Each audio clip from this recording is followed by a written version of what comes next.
Public comment. Josh. Yeah, no, I just wanted to come here today. I'm sorry I didn't give you guys a heads up. The scheduling got away from me, but if I didn't come today, I wouldn't see you guys again before we broke ground on Northwest Triangle. So, That's good news.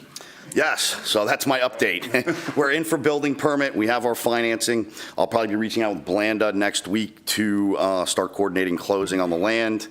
And I think we still actually technically have to record the plan, but the bond now is forthcoming with the legal commitment of financing. And that's it. You know, now all I have to do is build it and rent it. All right, great. Well, thank you for the update. Yep. Good So, luck. and we're also really grateful for the opportunity. Like, we couldn't have done this without you guys and your support, you know? So I know sometimes I don't dress appropriately, so you might not want to take a shot, but we do what we say. And then Graybill, we're proceeding there too. I'll give you guys, or I'm going to give Blanda like a summary of our expenses, and we're negotiating the formal redevelopment agreement, and hopefully we'll get through the DEP paperwork here in short order, and then we can go through land development and get started. So that was just a little bit of a longer road bureaucracy. Great. Well, thank you for your commitment to the city. Absolutely. Love it. Thanks, Josh. Question. Did I miss an anticipated break ground date? You know, we're probably going to do, I know everybody wants to have some media for this, so I'm going to let Ryan handle scheduling that with you guys, so everybody that wants to come and be part of it can be part of it. We'll probably invite a fair amount of people, so if we do it, the city can get the good press out of it. You know, we'll invite the mayor, and we'll invite Downtown Inc., and we'll invite you guys and everybody else. Dylan, no, we wouldn't be here if it wasn't for Dylan. Pioneer, so. But, you know, we'll probably clean up the site first, put up the fencing, make it look good for the pictures, but I would imagine by the end of September. So. Great. That was what we were thinking. Thank you. Thank you. Anyone else here for public comment? All right, seeing none, we'll go to the approval of the meeting minutes of July 17, 2024. Any additions or corrections to the minutes as distributed? Hearing none, is there a motion to approve? So moved. Is there a second? A second. Any further discussion? All in favor, give their consent by saying aye. Aye. Aye. Opposed? So ordered. Financial report. Thank you. Just a reminder to make sure your red light's please on your mic so that the people watching from home can hear you. Financial report is attached as typical, our little cash flow analysis. General fund balance is $243,792. You will see on that cash position sheet, I have highlighted the ones that are kind of overdue or past due on the redevelopment agreements with certain developers. So there are a couple there that remain unpaid. So I'm going to continue to highlight those until I have a chance to speak with those developers and find out where they're at. But I would just wanted to, and actually one of those, the Wallace one, is actually on our agenda today to terminate. So just as an update on that. And our CDBG balances remain unchanged from last month, although I did just get a mowing invoice, so that may go down by $4,000 or so. That $398,000 will go down a little bit. That's it. All right, any questions? All right, action items, option of property. Yes, the first one on your agenda, and the letter's attached. We spoke about this briefly in the project committee. We received a letter from Her House, H-E-R, from Ms. Margaret Eccles Ray. Her House is a treatment program for women, and they would like to build a new facility for themselves. And they have looked at a couple different areas throughout the city, and they fell in love with the lot on the corner of Newberry and at Farquhar Park. It's 352 North Newberry Street. And they are seeking an option on that property for 6-month option so that they can explore zoning and planning considerations, cost estimates, and ensure that they have the ability to secure the funding for the successful completion of their project. Could you She was engage the supposed to video? come today to present. We asked her to come and she didn't make it.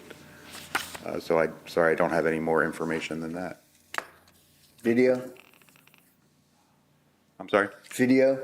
I'm trying. I had to restart. Sorry. That's what I'm doing right now, multitasking. It should be coming up soon here.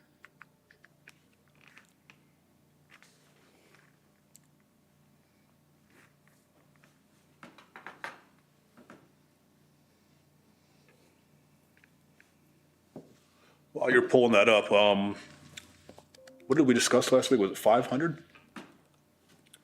Yes, we had discussed, they had not requested an option price. They had not indicated in their letter that you have in your agenda. But I think that, our standard is typically $500 for a 6-month option. And I think I'm comfortable with that.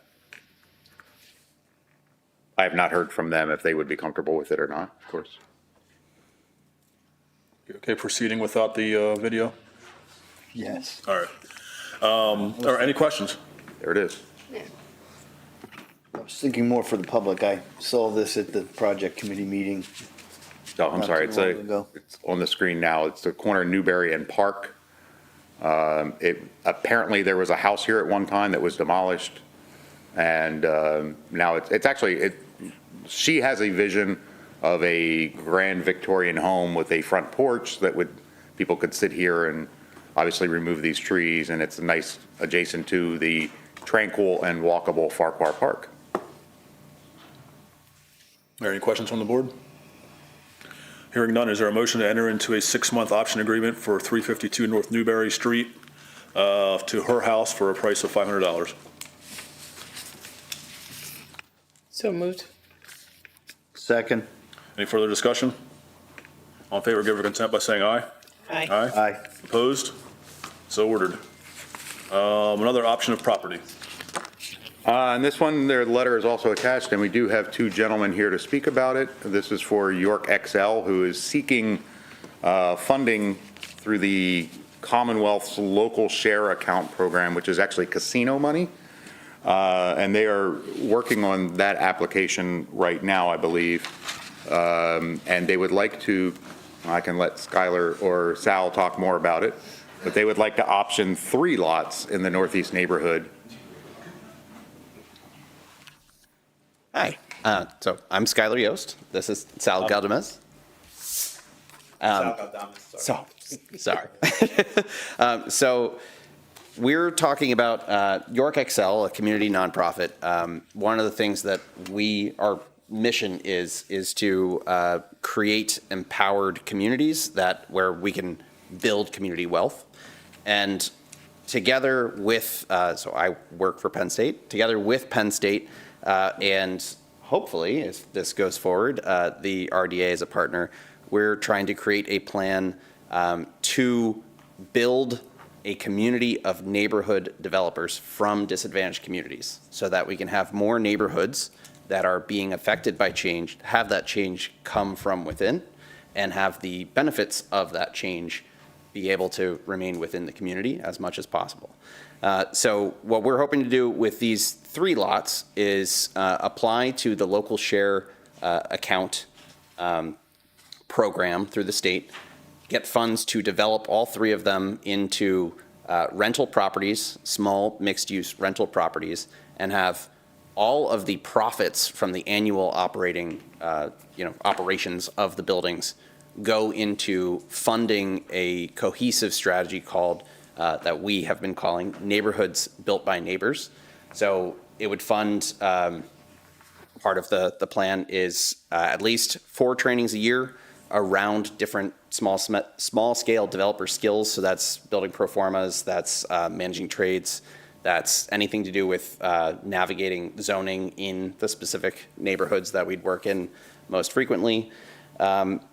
And then, the technical skills, building a community of practice among the individuals who would be going through this. I should say that with the technical skills trainings, anybody from targeted neighborhoods, and we're talking about neighborhoods that have high rates of out-of-state ownership, would be able to attend those for free. There would be charges for anybody not from those neighborhoods to attend those courses. There would be building a community of practice around those who are doing these skills and creating events where people can share best practice with each other, lessons learned, all that stuff, but just informal networks so that that's where most learning actually happens. And finally, build part of what we've been working towards as York Excel for a while, which is a financing model where we can actually help neighborhoods catalyze development in their neighborhood with investment dollars from within the neighborhood. So there are a couple different models of this around the country. There's something called a community investment trust, which is a take on a REIT that was sort of pioneered by Mercy Corps Northwest in Portland, Oregon, and has been duplicated or replicated in Atlanta by a group called the Guild, where neighbors sort of buy into ownership of the community investment trust, and that owns and develops properties in the area, pays out dividends over time, and you can have very, very small membership cost to buy in. So that's one of the models. There are others that are community investment co-ops, and part of our thinking that we've been going down this path for some time. The process of setting those up, there's a lot of startup costs and just sort of operations to maintain bringing a network of neighbors together to invest small dollars into an entity that then they could vote on where to put their investment dollars and what kind of project they want to put it in. So part of the profits would be York Excel helping to set up those pieces of infrastructure, and long-term, York Excel could be a source of finance directly with some of the profits from these buildings. So the vision is all of the profit go towards neighborhoods built by neighbors, and we're happy that whatever language around that would commit us to around getting these properties and having the RDA be the actual applicant, because with LSA we would be a sub-applicant as a nonprofit. That would be obligated of us, and yeah, the mission is to be good neighbors and help neighbors be the ones benefiting from change to their neighborhood. Anything else to add? I think you got it. I mean, I think for us, the power of what we're trying to do is that it's very easy to be disinvested in your neighborhood when it's not owned by the people that live there. And it looks like either services or things just aren't improving. So we believe that by having community members actually own the assets in their neighborhood, that you're going to have a neighborhood that is prouder of their neighborhood, and also has a financial stake in the neighborhood, and that you could have people that are renting that are also part owners of those properties, and then also people that live on that block might not live there, but they could have a financial stake in their own neighborhood. What was your name, sir? My name is Sal Galdames. How do you spell your last name? Galdamez. And we're both board members of York Excel. I founded York Excel. And I should mention that the training courses and the community of practice building, those are two things that there is national precedent for as well for catalyzing this world of small scale development. There's an organization called the Incremental Development Alliance dedicated to it, and I believe some of the board members should remember that right before the pandemic, we were going to have a small-scale developer training session, and then it got pushed a few months because of the pandemic, and we ended up having a virtual one that happened in, I guess, fall of 2020, something like that. So there are folks in the community who have gone through one of their trainings. What some of the board members of that national nonprofit have found is that the real value in those trainings is when you can get the community back together and interacting with each other long-term. You get more sort of accountability buddies. There's longer-term gain when people are doing the work together as a group rather than sort of taking a course and not touching it again for a while. And I should say that in our work designing this sort of vision for this specific development site, we've been working with a group called Neighborhood Evolution LLC, which is a bunch of people who were involved in the founding of IncDev, which is a nonprofit. Neighborhood Evolution LLC is a for-profit consulting group. They were particularly excited about the idea of having, if we got the LSA funds and built the buildings, this would function as an endowment for the kind of program that they're always trying to run in all of the communities that they work in. And we wouldn't have to seek funding for it regularly again in the future. We'd be able to be doing this consistently and supporting small-scale developers and good practice of what's called incremental development, where your small changes are coming from within, and you're never, a neighborhood is not forced to accept large changes from the outside all at once. Now, this was the one, we couldn't put a exact time on it because it was grant specific, right? Or whenever the grant is awarded. So what did we discuss, 6 months and then with a renewal? Yeah, we had talked about, in the committee, talked about a 6-month, and then with a renewal, likely a no-fee renewal, but just an update so that, these gentlemen could come back in and let us know what they've learned about the grant application or where it stands. It could be 9 months, it could be a year before we hear back from LSA funding. So. I think one of the things that we need to find out from them is whether a 6-month option is good enough for their application.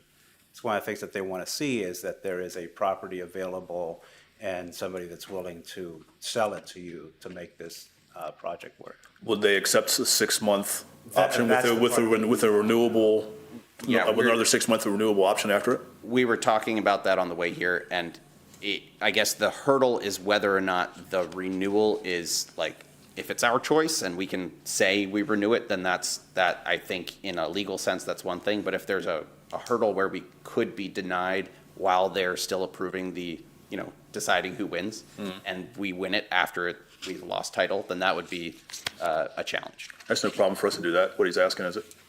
No. All right, any questions? Yeah, how do you guys plan to engage renters that aren't, there long-term?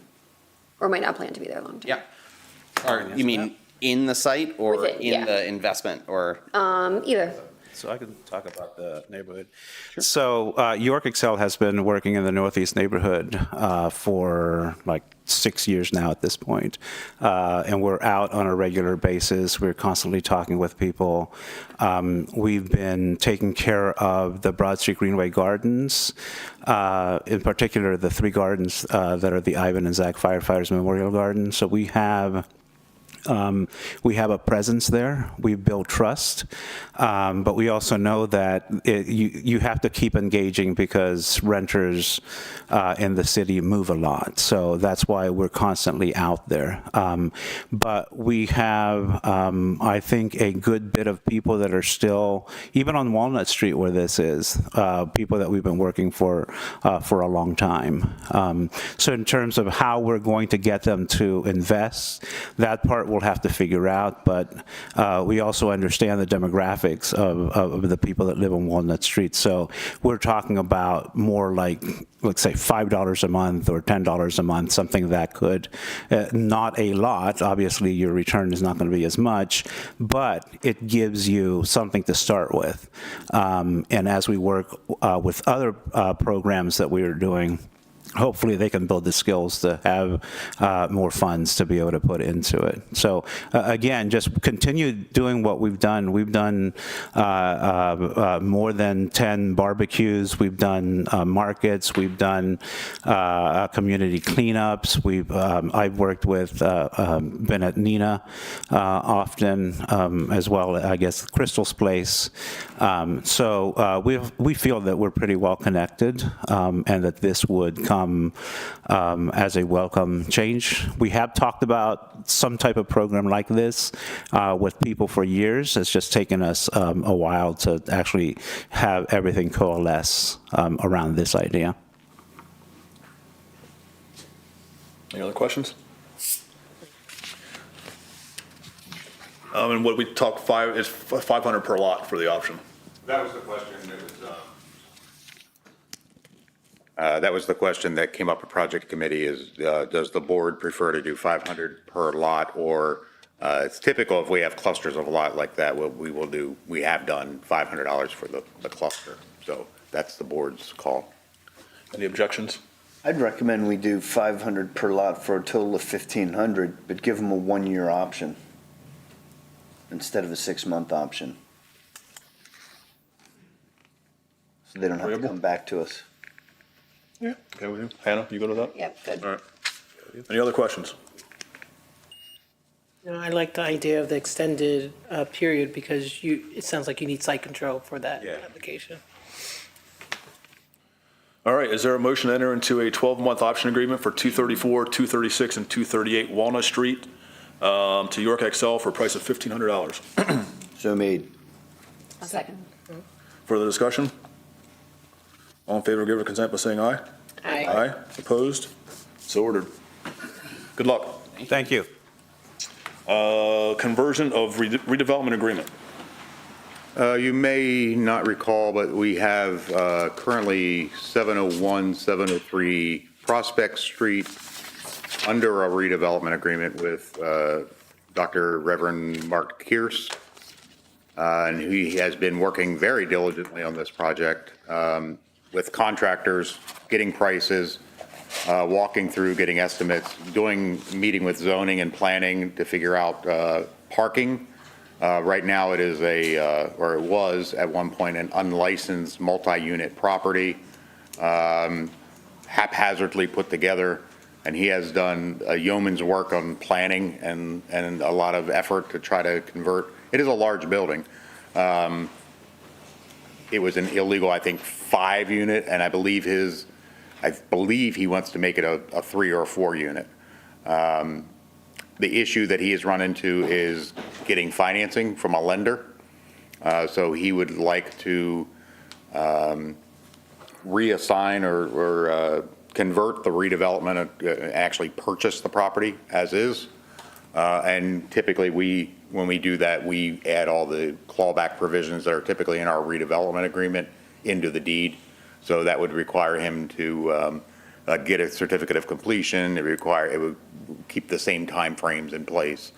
He would just hold title instead of us. So this is a pretty basic transaction. So we are not going to hold title. So correct, he would hold title. That way he can finance off of it easier. Any questions?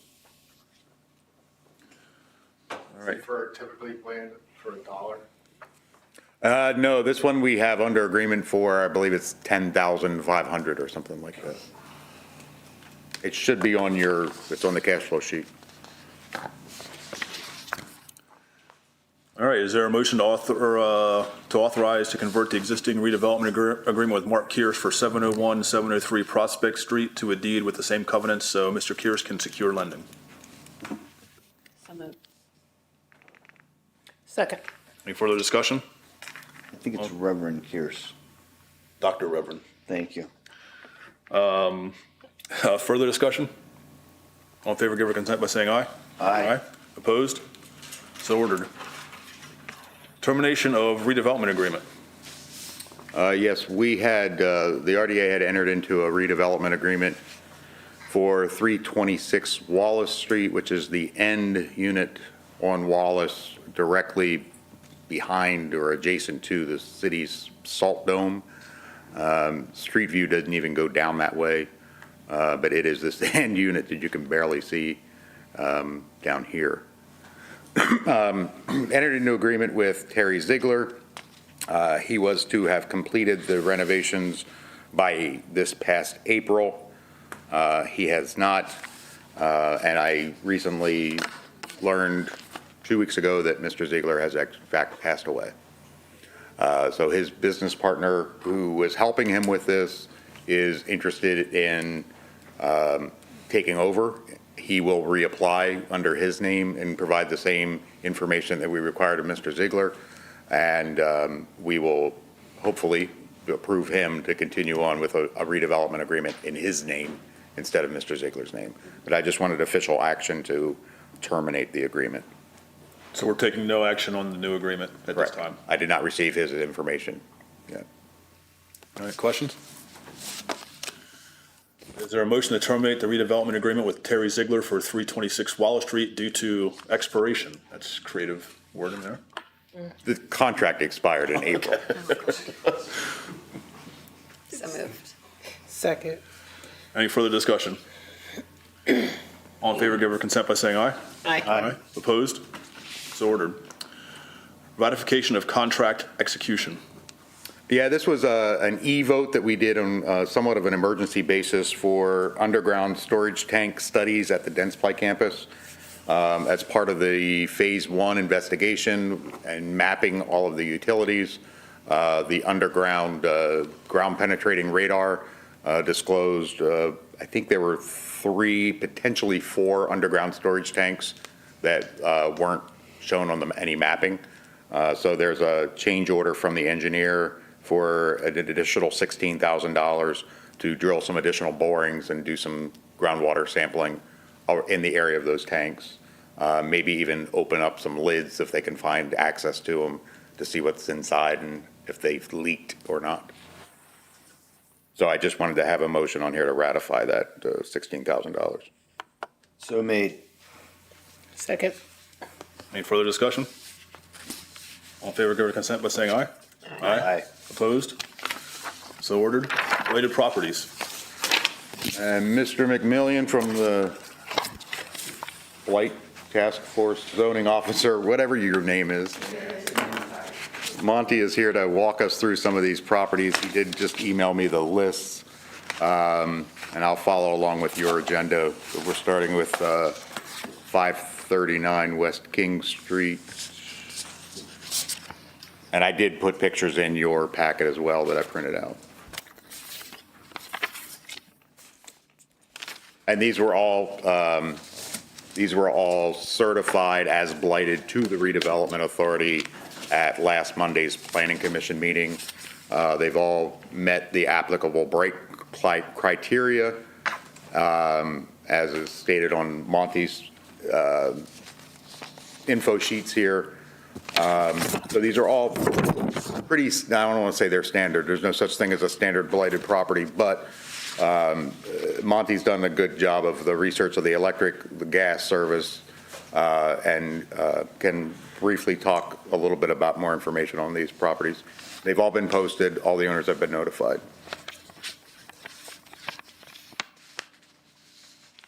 So the first one up is 539 West King Street.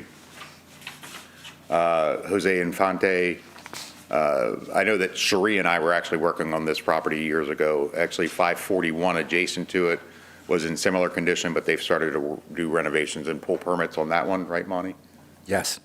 And then 539 has been unresponsive to any citations or any efforts to clean up. Looks like somebody's mowing the grass.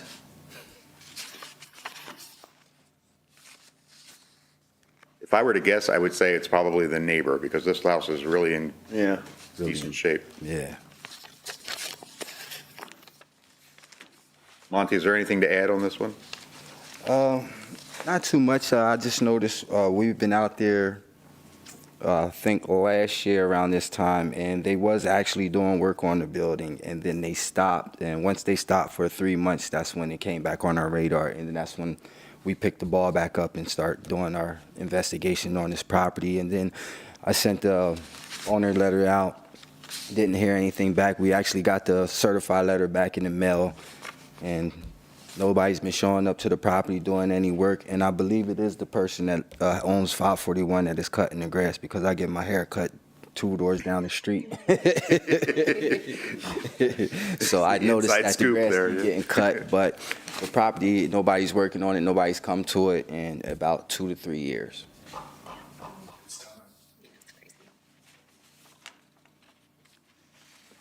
right, anything on 539? All right, Dallas Street? Yes, Dallas Street.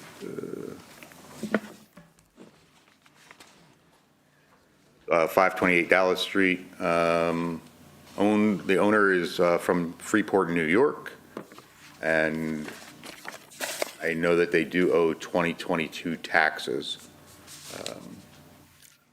But Monty then could expand on this one.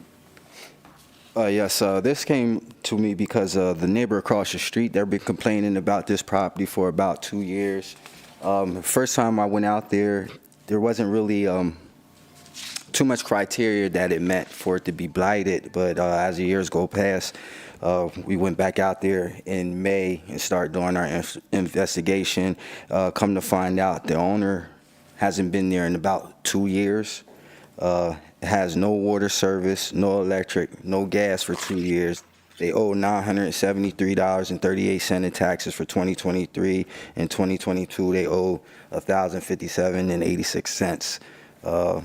Sewer and refuse, no service for about 2 years, they said.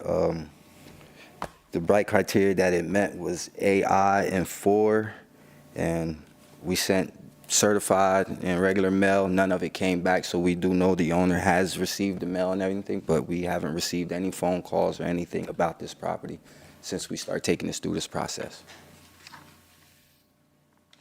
All right, any questions? 400 South Sherman. Yeah, this was a good one.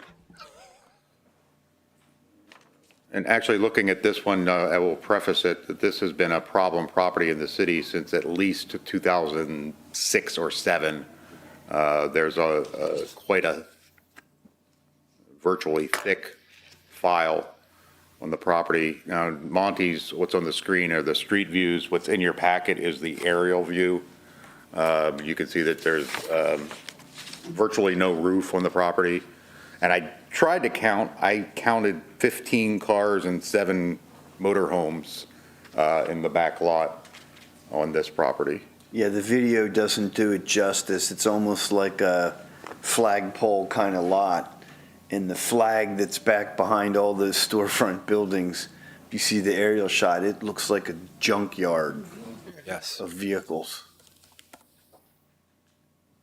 Nestled in the heart of the city.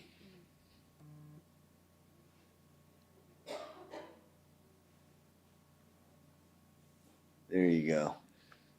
And the adjoining property owner has been really a pleasure to work with. The adjoining property owner actually owns this building on the south and the building to the west. He's having a lot of trouble because he can't even access the exterior of his own property to do any kind of maintenance or repair on his own because this gate on Sherman Street for this property is padlocked shut. And he can't, obviously even if he did climb off his own roof, he can't get back against the side of his building because it's so overgrown. It really is quite a shame. Are there any questions? This one kind of speaks for itself. It's an ideal purchaser. Yeah. 632 West Market. This is a large property. It's actually 2 parcels.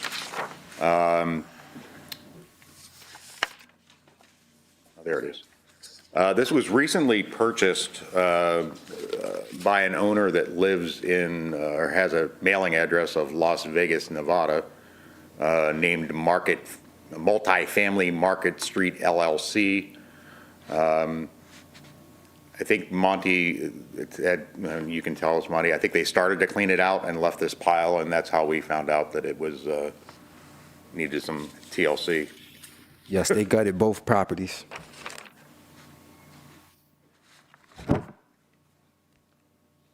What was the criteria this became blighted by? It's AI 2, 4, and 5.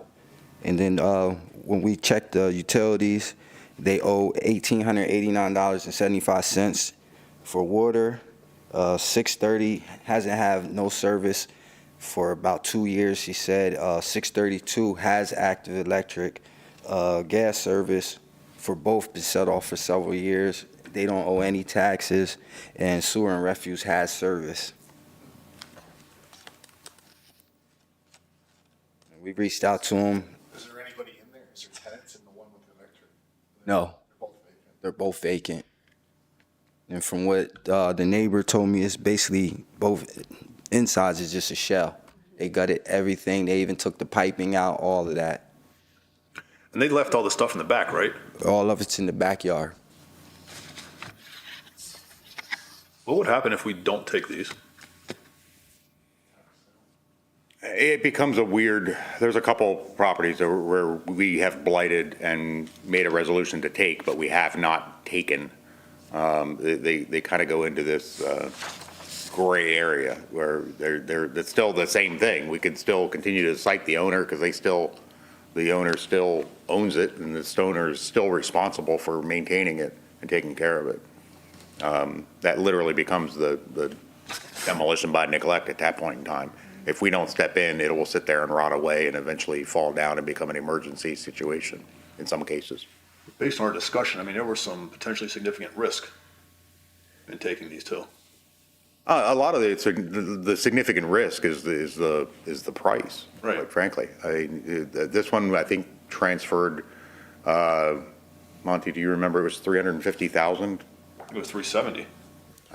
Like something high like that, yeah. It was not an insignificant number that it recently transferred.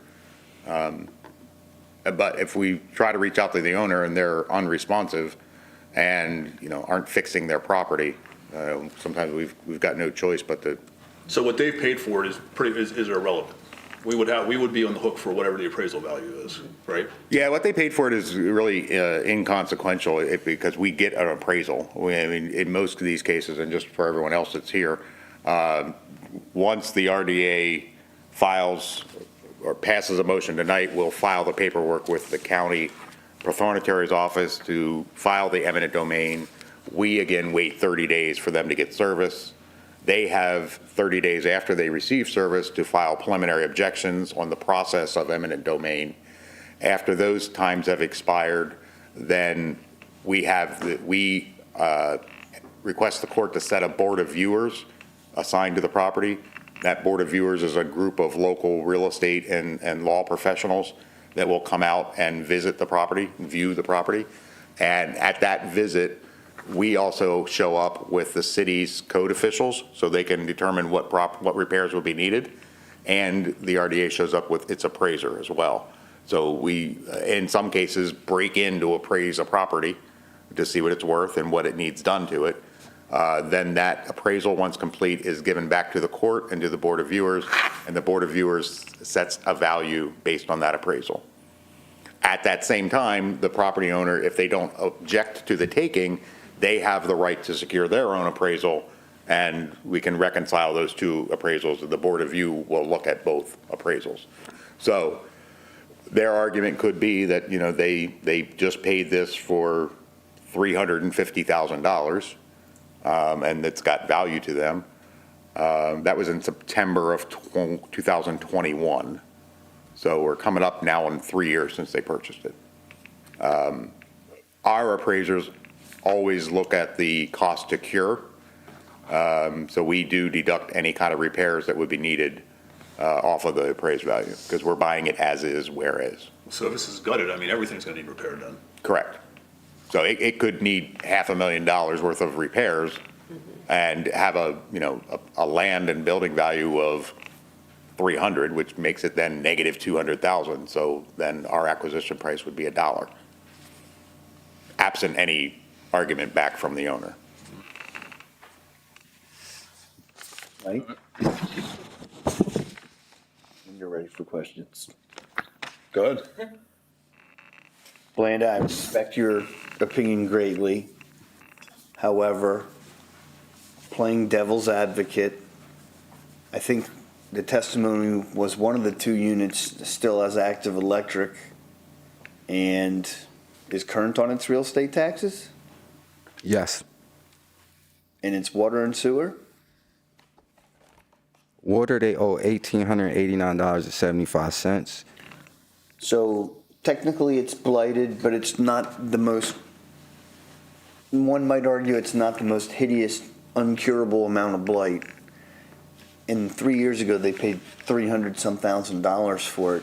all I can think about is the old prison, which I bet you Mr. Juffy and Mr. Bauer and the other developers in the audience, Fred and Anthony, which one of them would have even taken it for $1 because of the hideous amount of renovation and literally reconstruction of that entire building, and we all knew that it literally had negative value.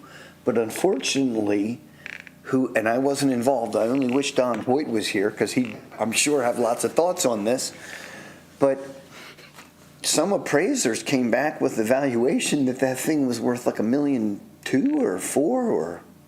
On the prison? Yes.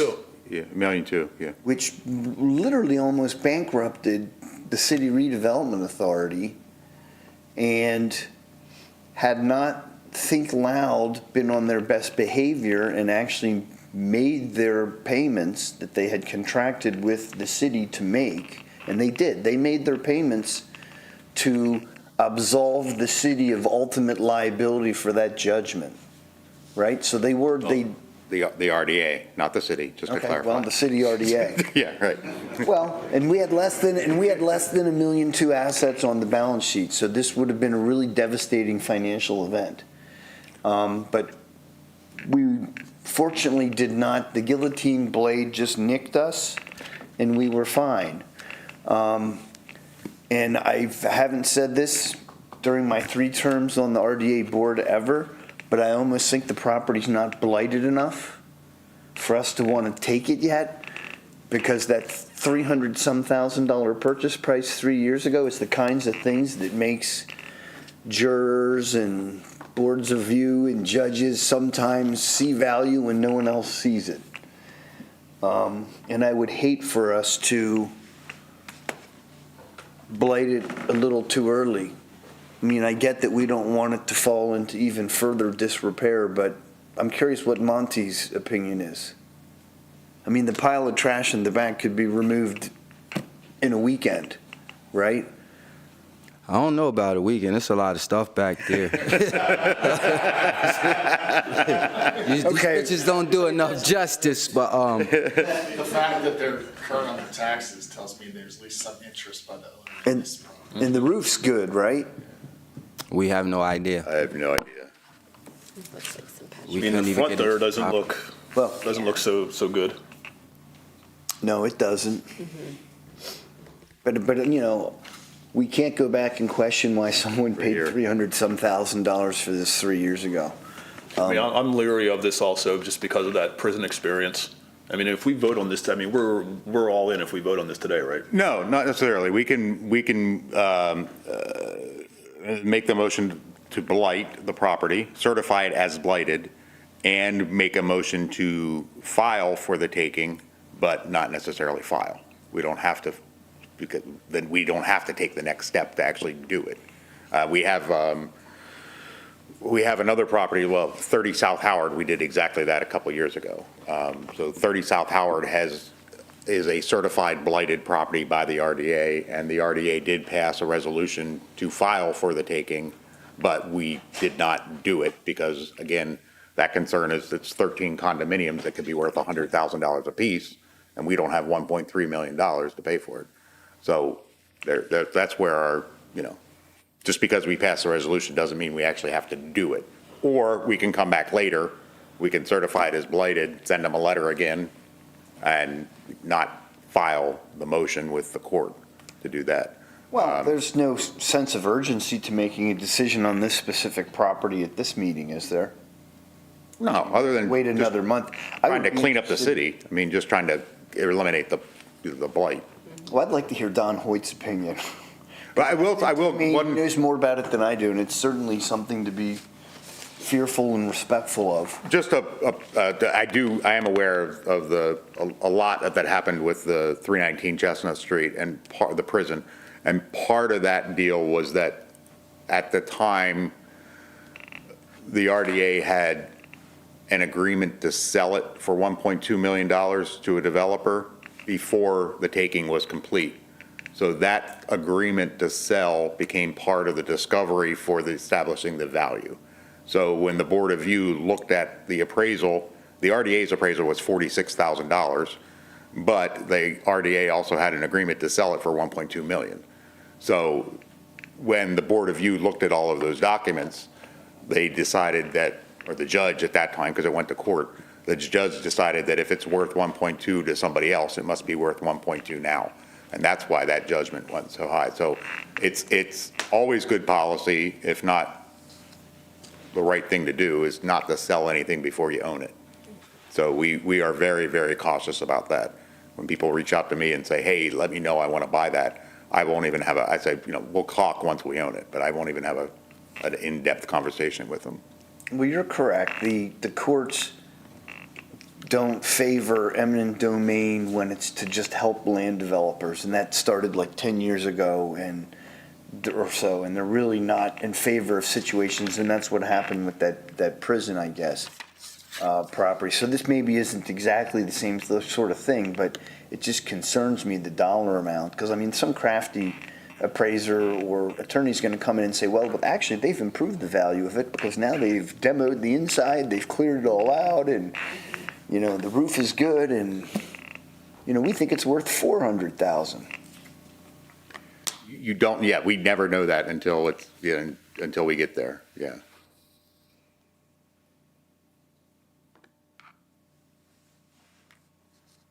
So any recommendation?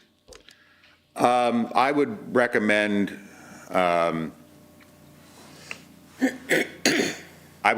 that we at least certify it as blighted. And we can hold off on the motion to file the taking. We can always do that later. So if we certify it as blighted, we notify the property owner it's been certified as blighted. So at least, I presume, so that would at least open up some discourse? It could give us one more shot at trying to have a communication. Like, I can send them a letter that the RDA has certified your property as blighted, but has chosen not to file the taking yet. And let's try to light a fire. I mean, the whole purpose of this, our goal is not to acquire properties. Our goal is to light a fire under people to get them to fix their properties. And so if we can, whatever we can do to make people fix their property up, that's a win for me. All right, so maybe we go that route.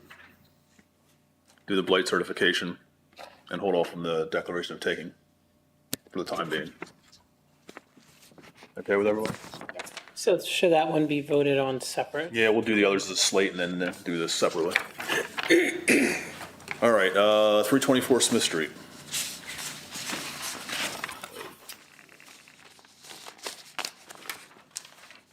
Last page, Monty. Yes. 324, it's owned by Ronald Stephen Leach. 100 Robin Circle, York, PA 17404. I think this came in from one of the neighbors, so we went out, started taking pictures of it, sent him some information. We haven't received anything back, so then when we start taking it through the blight process, the blight task force said the criteria that it meets is AI 2 and 7. And then as I was doing my check on the utilities, they said it didn't have water service, no electric service, no gas service for at least 2 years or more. Taxes, they owe a whole bunch on taxes. From 2021, he owes $1,142.34. 2020, $1,226.82. 2019, $1,311.30. And there hasn't been no sewer or refuse service there for a number of years. And it looks like a jungle. Yes. And all the PMC stuff that they sent in to, cut the grass, high grass and weeds, trimming, it doesn't do anything, doesn't respond. So we just thought about taking it through the blight process.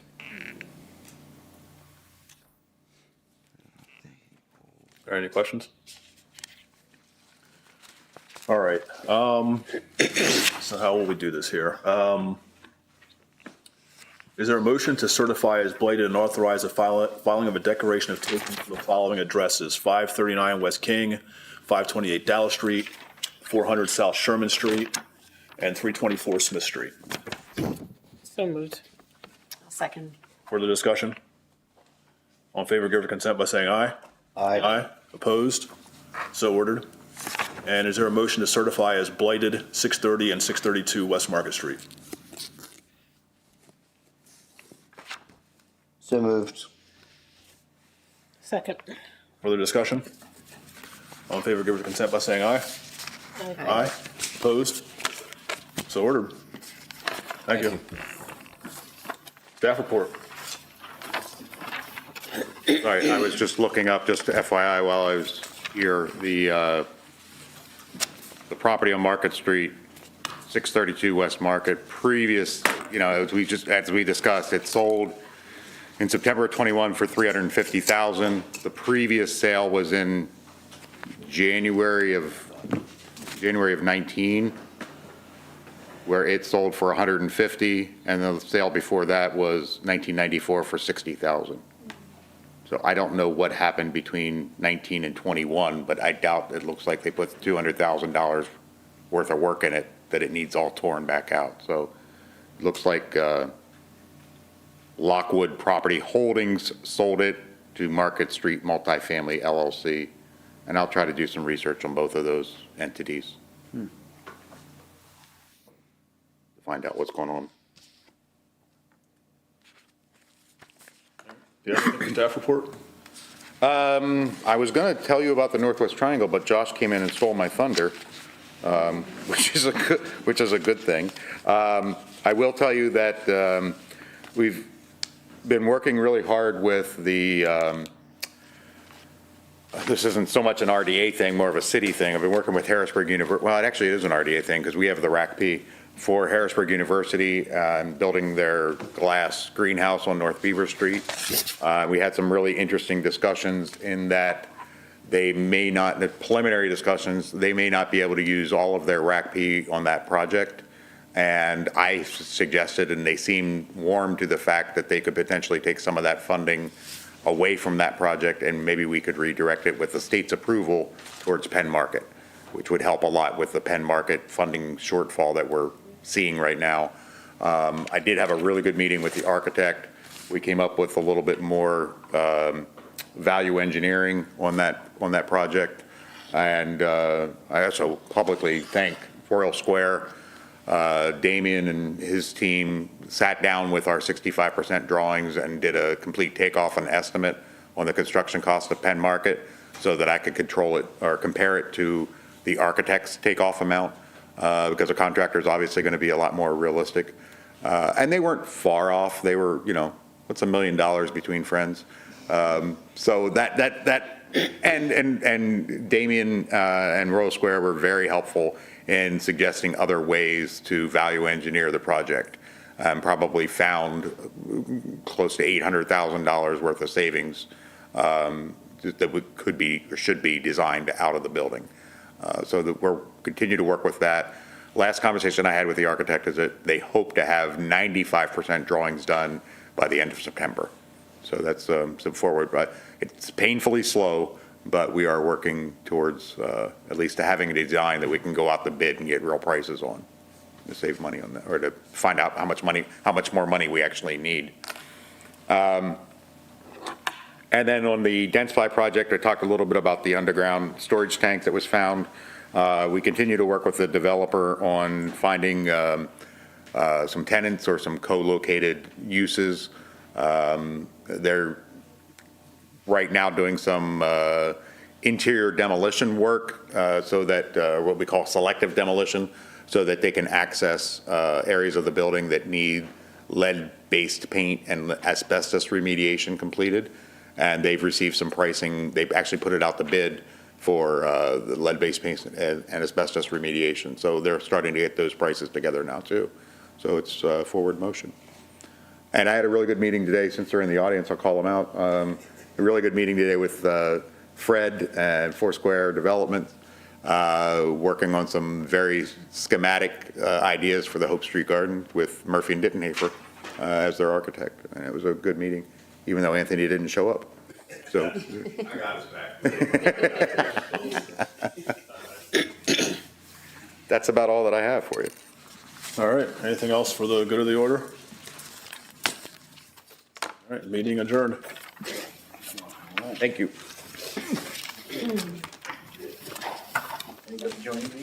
Yeah, I'll be over. Yes. Yeah. I will be there.